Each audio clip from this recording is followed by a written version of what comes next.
Hello, everyone. It's Steve with Aptera Owners Club. On LinkedIn, it looks like Steve Fambro and Brian Snow have been in Riyadh in Saudi Arabia, probably looking for investment dollars. So here is Steve Fambro, Brian Snow.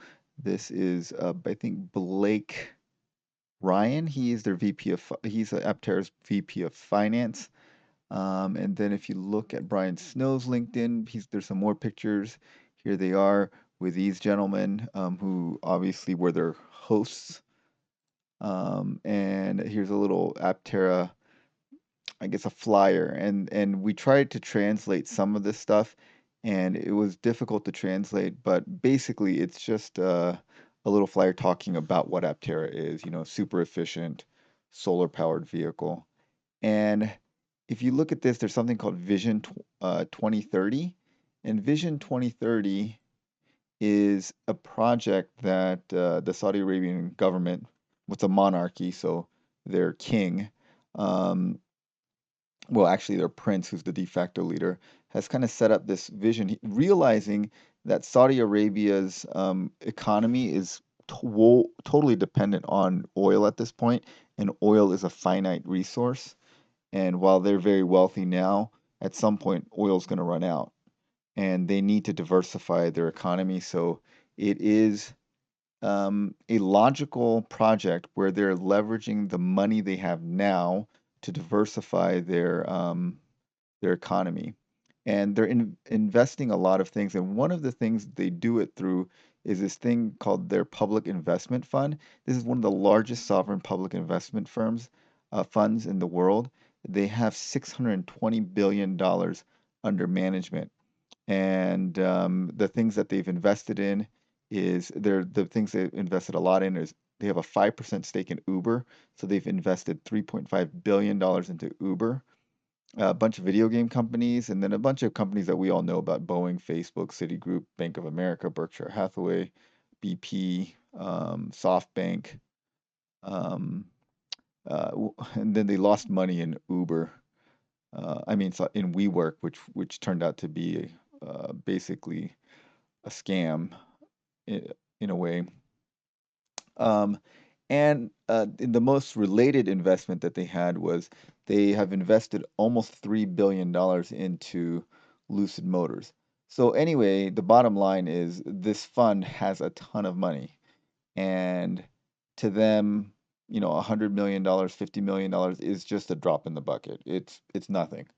So I don't know that when they went over there, they were talking directly to the people that are involved with the public investment fund, or if they were talking to private individuals in Saudi Arabia that are interested in investing in Aptera.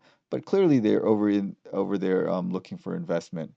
Um, Really, for those of you guys that don't know about this Vision 2030, one of their big projects is this thing called Neom, which is a city that they're building, and it's crazy. They have three different regions in there.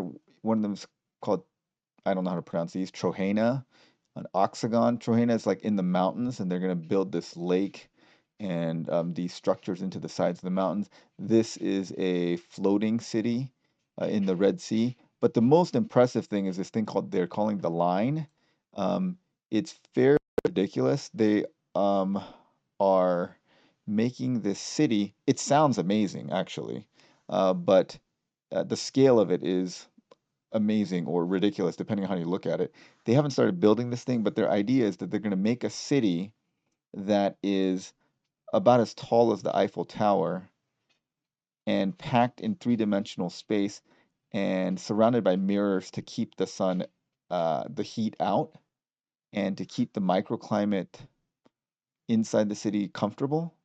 And they would have like sort of like a hyperloop sort device that would shuttle people along this line, and you could go end to end in about 20 minutes.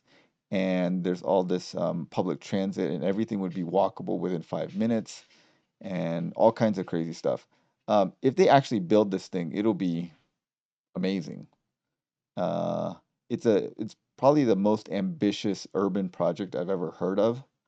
Um, but anyway, that's one of the things that uh, they're talking about doing.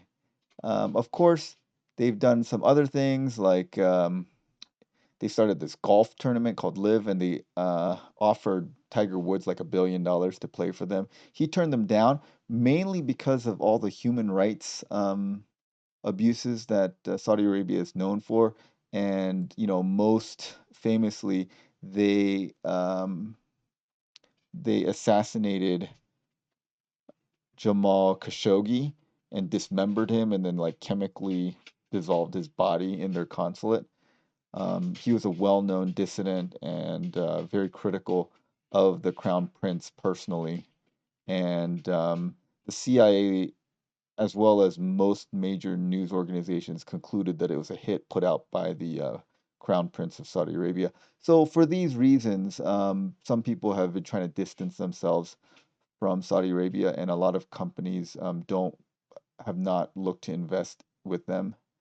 Um, but as you can see, there are lots of companies that are uh, being invested in. And I guess you can't really control who buys your stock once you're a publicly traded company.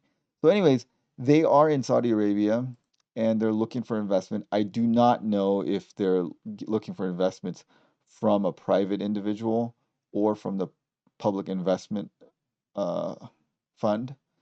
But we do know that these are very, very deep pockets, and if they did invest, they would probably would get rid of a lot of the capital issues that Aptera is facing as a startup.